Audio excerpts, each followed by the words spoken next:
পাহৰিব পাৰি জানো মোৰ মৰমী হেৰাই যোৱা অতীতৰ স্মৃতি কোনে বাৰু লৈছে খবৰ মোৰ মৰমী কেনেকৈ জীয়াই আছো বুলি পাহৰিব পাৰি জানো মোৰ মৰমী হেৰাই যোৱা অতীতৰ স্মৃতি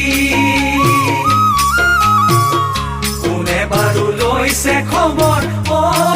মোৰ মৰমী কেনেকৈ জীয়াই আছো বুলি এনেকৈ এদিন বাগৰি যায় মোৰ দুখৰ সমভাগিনা